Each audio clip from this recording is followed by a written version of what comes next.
તરીકે કોંગ્રેસમાંથી ચૂંટાયેલા આશાબેને ધારાસભ્ય પદેથી રાજીનામું આપ્યું છે। સાથે સાથે એના એબી પેજમાં પણ મેં એમના રાજીનામાનો પત્ર જોયો છે। રાહુલ ગાંધીજીને પણ એમણે પત્ર લખ્યો છે। કોંગ્રેસનો કંકાસ કકળાટ નું ઘર એવી કોંગ્રેસ એણે કહ્યું છે કે સતત પ્રતિનિધિ અને સંગઠન વચ્ચે સંવાદ નથી, પ્રજાના પ્રશ્નો એમને કોઈ સમજતું નથી, સંવેદના નથી, માત્ર સત્તાની સાઠમારીમાં એ કોંગ્રેસ રચી પચી છે। છઠ્ઠી વાર હાર્યા પછી પણ એમાંથી શીખ લેતી હોય એવું એમને લાગ્યું નહીં હોય। આદરણીય નરેન્દ્રભાઈ મોદીની તમામ જ્ઞાતિ જાતિને વિકાસની દિશામાં દોરી જવાની વાત પણ એના પત્રમાં ધ્યાનમાં આવે છે। 10% આર્થિક સવર્ણ અનામતની જોગવાઈ માત્ર જ્ઞાતિ જાતિ ધર્મ સંપ્રદાયના નામે લોકોને લલચાવા ફોસલાવાની વાત એ કોંગ્રેસ હંમેશા કરતી રહી છે। એવા કોંગ્રેસના પૂર્વ ધારાસભ્ય પોતે ખુદે રાહુલ ગાંધી ઉપર પણ સવાલિયા નિશાન લગાવ્યા છે। એમનું નેતૃત્વ, રાજ્યનું નેતૃત્વ એ સંપૂર્ણપણે ફેલ્યુઅર ગયું છે।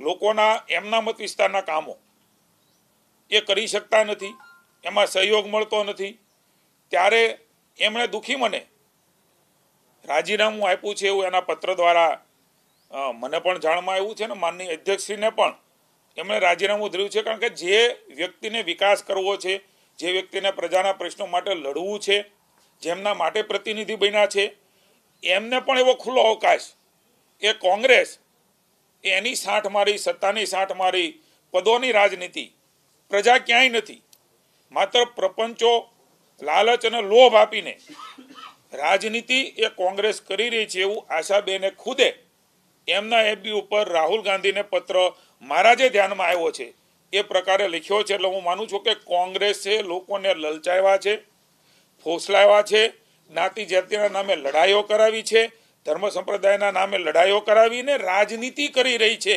એવું પ્રસ્થાપિત આજે સમગ્ર દેશમાં અને ગુજરાત રાજ્યમાં જ્યારે રાહુલ ગાંધી ઉપર પણ સીધો આક્ષેપ કર્યો છે, ત્યારે કોંગ્રેસના પ્રમુખ ઉપર પણ આક્ષેપો થયા છે, ત્યારે કોંગ્રેસના સંગઠન ઉપર પણ આક્ષેપો થયા છે। ત્યારે હું માનું છું કે એમના વ્યક્તિ જેને પ્રજા માટે કામ કરવું છે એમને પણ ખુલ્લો અવકાશ એ કોંગ્રેસ દેતી નથી। ગુજરાત રાજ્યની જનતા બધું જોઈ રહી છે।